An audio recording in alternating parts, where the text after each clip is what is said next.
आप सभी लोगों का स्वागत है एक बार फिर से केजे क्लासेस के यूट्यूब चैनल पर। हाँ जी, थंबनेल आपने बिल्कुल सही पढ़ा। एक नई एसओपी जारी कर दी गई है। इंस्ट्रक्शन नंबर है ये, कल ही की डेट में ये जारी की गई है 26 मई को। सर क्या कहती है ये एसओपी? एसओपी होती क्या है ज़रा इसे समझ लो। इन्होंने कहा भाई पूरे इंडिया के अंदर जो भी लोग जीएसटी रजिस्टर्ड हैं उनकी जीएसटी की रिटर्न्स की स्क्रूटनी होनी है। अब गवर्नमेंट ये चाहती है कि ऐसा ना हो कि दिल्ली वाले ऑफिसर अपनी मर्जी से स्क्रूटनी करे, यूपी वाले अलग से करे। तो ये इन्होंने क्या करा, पूरे इंडिया के लिए एक एसओपी जारी कर दी कि भाई सारे के सारे ऑफिसर्स इसी एसओपी के हिसाब से स्क्रूटनी करेंगे रिटर्न्स की। और ये किसके लिए की गई है? फाइनेंशियल ईयर 19-20 के लिए। तो 17, 18, 18, 19 की बात नहीं कर रहे, ये किसकी बात कर रहे हैं? 19-20 की। इसका मतलब अब आपको 17, 18, 18, 19 के साथ साथ 19-20 के नोटिस भी आने शुरू हो जाएंगे। सर नोटिस क्यों आएंगे? क्योंकि भाई अगर आपका केस स्क्रूटनी में उठा तो नोटिस जरूर आएगा। तो सर हमारा केस क्यों उठेगा स्क्रूटनी में? हमने तो सब कुछ ठीक करा है। भाई तुम्हारा केस इसलिए स्क्रूटनी में आ सकता है कि अगर आपने कुछ गड़बड़ करी होगी, ठीक है ना, क्योंकि इतने सारे असेसी रजिस्टर्ड है जीएसटी में, तो सबकी स्क्रूटनी नहीं आएगी। अगर किसी ने आईटीसी ज़्यादा ले रखा है, टैक्स लायबिलिटी कम कर रखी है, पंगे ज़्यादा कर रखे हैं, तो उसे दिक्कत आएगी। जो बिल्कुल सीधा सीधा काम कर रहा है उसे कोई दिक्कत नहीं आएगी। और ये डेटा कौन देगा? कंप्यूटर देगा डेटा, ठीक है ना। इन्होंने अभी कुछ दिन पहले एडवाइजरी जारी करी थी। उस एडवाइजरी में बताया था कि अब हमारे पास ना कंप्यूटर से डेटा आ जाएगा, ठीक है। कहाँ से आ जाएगा डेटा? कंप्यूटर से एक हमारे को सिस्टम डेटा दे देगा और उस सिस्टम के बेसिस पर स्क्रूटनी करनी है। अब स्क्रूटनी का फ्लो क्या होगा पहले समझो। स्क्रूटनी के फ्लो के लिए इन्होंने पूरा चार्ट दिया है कि भाई सबसे पहले तो कम्युनिकेशन ऑफ जीएसटीएन दे दिया जाएगा कि भाई इन आदमियों का हम आपको दे रहे हैं, हमें इन आदमियों पर डाउट है और ये हम टाइम टू टाइम देते रहेंगे। कौन करेगा? डीग्राम करेगा, ठीक है ना, जो कि एक सॉफ्टवेयर है, ठीक है, उस एप्लीकेशन के हिसाब से ये करेगा। इसके बाद क्या होगा?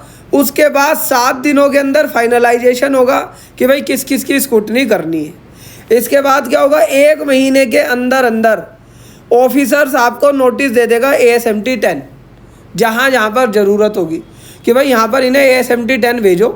और आपने देखा भी होगा आजकल के टाइम पे ASMT 10 बहुत आ रहे हैं। अगर आपको भी ASMT 10 आया तो मुझे एक बार कमेंट बॉक्स में ज़रूर बताना। अब जैसे ही ASMT 10 आ जाता है तो उसमें वैसे 7 दिन का टाइम लिखा रहता है, कई बार 10 दिन का, 15 दिन का, लेकिन इन्होंने क्या बोला? नहीं 30 दिन का समय दे दो भाई। ASMT 10 आने के बाद कितने दिन का समय दे दो? 30 दिन का समय दे दो कि भाई आप ना रिप्लाई कर दो, ठीक है ना, आप रिप्लाई कर दो ASMT 11 में। तो अगर आप ये जानना चाहते हैं कि ASMT 10 का रिप्लाई कैसे करा जाता है, किस किस केसेस में, ठीक है ना, किस किस केसेस में ASMT 10 आ सकता है, तो आप हमारा कोर्स पूरा ज्वाइन कर सकते हो। और हाँ, आप लोगों के लिए खुशखबरी है हमारी कि आप लोग मुझसे कहते थे ना कि नहीं सर हम मोबाइल में नहीं देख पाते, तो आप अब हमारा ऐप डाउनलोड कर सकते हो। केजे क्लासेस का ऐप डाउनलोड कर सकते हो। अब हम ऐप के थ्रू ही आपको नए कोर्स पढ़ाएंगे। तो अभी हमने एक ये 10 दिन का कोर्स निकाला है, सोमवार से शुक्रवार का। तो अगर आपको ये लाइव पढ़ना है, ऐप के थ्रू, मोबाइल से पढ़ना है, कंप्यूटर से पढ़ना है, तो आप हमारा ऐप डाउनलोड करके इस कोर्स को परचेज कर सकते हो। चलिए आगे की बात करते हैं। उस ऐप पर हमारे बाकी कोर्सेज भी है। तो क्या हुआ? ASMT 10 आपको इशू हुआ, अब आप उसे रिप्लाई दोगे। कितने दिनों के अंदर दोगे? 30 दिनों के अंदर का टाइम लिखा हुआ है। हो सकता है ऑफिसर आपको कम दे, लेकिन यहाँ लिखा हुआ है कि 30 दिन का टाइम दे देना। इसके बाद ASMT 10 जैसे ही आपने रिप्लाई दे दिया, ठीक है, उसके बाद वो ASMT 12 इशू करेगा, ठीक है ना। ASMT 12 में क्या होगा? या तो वो कह देगा नहीं भाई तुम्हारा सारा रिप्लाई ठीक है, हम डिमांड को ड्रॉप करते हैं। और अगर डिमांड को ड्रॉप नहीं कर रहे हैं तो भी वो ASMT 12 भी देगा, ऑर्डर इशू कर देगा। इसके बाद जैसे ही ASMT 12 आपका इशू हो गया तो यहाँ पर एक इंस्ट्रक्शन और है कि भाई आप क्या करो, सेक्शन 73, 74 की, ठीक है ना, प्रोसीडिंग स्टार्ट कर दो अगर रजिस्टर्ड पर्सन कोई रिप्लाई आपको नहीं दे रहा। तो यहाँ पर यह ध्यान रखना कि ASMT 10 का रिप्लाई देना है।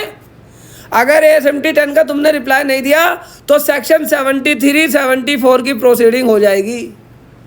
तो जिन को ASMT 10 आए हैं भाई उनका रिप्लाई दे दो। इसके अलावा क्या है, ठीक है ना, अगर आपका रिप्लाई आ गया है ठीक है ना, ASMT 11 में, तब भी 73 74 की प्रोसीडिंग हो सकती है।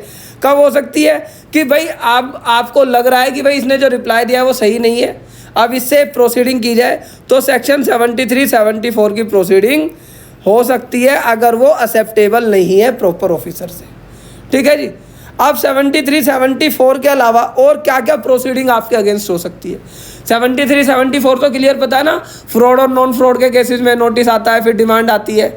इसके अलावा वो कहते हैं कि अब हमें लग रहा है कि यार मामला ज़्यादा गड़बड़ है, एंटी विजन का कुछ मामला चल रहा है, बोकस इनवॉइसिंग का कुछ मामला है, तो ये सेक्शन 65 में तुम्हारा ऑडिट करा सकते हैं, सेक्शन 66 में स्पेशल ऑडिट करा सकते हैं, सेक्शन 67 में तुम्हारे बिजनेस प्रेमिस पे तुम्हारे घर पर आ सकते हैं इंस्पेक्शन के लिए। कब आ सकते हैं? With in 30 days from the receipt of reply from ASMT 11। तो जैसे ही आपको ASMT 11 में रिप्लाई आएगा और उन्हें लग रहा है कि भाई इनमें कुछ ज़्यादा गड़बड़ लग रही है, तो ये तीनों चीज़ें करा सकते हैं, या 45 डेज के अंदर। तो आप ज़रा इस चीज़ को समझ लो कि अगर आपके रिटर्न में कुछ गड़बड़ है, अब तो उन्हें ठीक कर नहीं सकते, 19 20 20 21, आगे के लिए रिटर्न ने ठीक कर लो, अपनी तरीके से फाइल करो, पढ़ के समझ के, और अब तैयारी कर लो नोटिस के रिप्लाई की। अपने डेटा को मैनेज करके रख लो कि हाँ भाई कहाँ कहाँ क्या गलती हुई है, और जो भी नोटिस आ रहे हैं उनके रिप्लाई टाइम से दे दो, जिससे कि रिकवरी आपकी कम हो जाए। तो ज़रा इस बात को समझ लेना कि भाई अब इन्होंने क्या करा है कि पूरी की पूरी स्क्रूटनी की तैयारी कर ली है, और ये कह रहे हैं भाई स्क्रूटनी जो भी आप करो टाइम लिमिट्स में करना, ठीक है ना, ऐसा नहीं हो कि टाइम लिमिट निकल जाए। तो भाई अब आपके लिए डबल काम हो जाने वाला। 17 18 18 19 के तो नोटिस आ ही रहे हैं, 19 20 20 21 के भी आएंगे। तो जितने भी प्रोफेशनल इस वीडियो को देख रहे हैं, तो अपने कुछ सेक्शंस पे पकड़ अच्छी कर लो, जो जो सेक्शंस मैंने तुम्हें बताएं इस पे पकड़ अच्छी कर लो, रिप्लाई कैसे देना इस पे पकड़ अच्छी कर लो, हाई कोर्ट की जजमेंट्स पे पकड़ अच्छी कर लो कि किस किस नोटिस के अगेंस्ट हमारे को कौन कौन सी जजमेंट यूज़ करनी है, कौन कौन सा सर्कुलर यूज़ करना है। ये सारी चीज़ें आप हमारा जो कंप्लीट कोर्स है उसे लेकर कर सकते हो। ठीक है, अब मैंने आपको बता भी दिया, अब आप मोबाइल पर भी देख सकते हो हमारा ऐप डाउनलोड करके। तो ऐप हमारा ज़रूर डाउनलोड कर लेना। और हाँ, इनके ऊपर हम सेशंस भी देते रहते हैं। तो जैसे कि हमारा इस संडे को सेशन है, ठीक है, आप उसे ज्वाइन कर सकते हो। ठीक है ना, किसके ऊपर है? ई इनवॉइसिंग के ऊपर और इनवॉइसिंग के ऊपर। नेक्स्ट संडे को GSTR 993 पर है, या आप पूरे साल की एनुअल मेंबरशिप ले सकते हो हमारे से।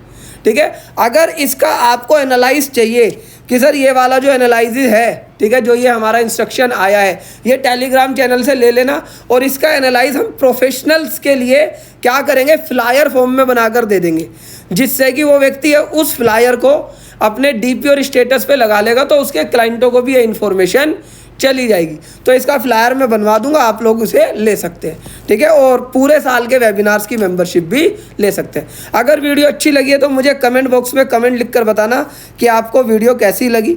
इस वीडियो को देखने के लिए आपका दिल से धन्यवाद करता हूँ। ठीक है, चैनल को सब्सक्राइब करने के लिए धन्यवाद करता हूँ। जिसने अभी तक नहीं करा है तो चैनल को सब्सक्राइब कर दे, जिससे कि सारी नोटिफिकेशन आपको टाइम टू टाइम मिलती रहे। इस वीडियो को देखने के लिए आपका दिल से धन्यवाद। Thank you.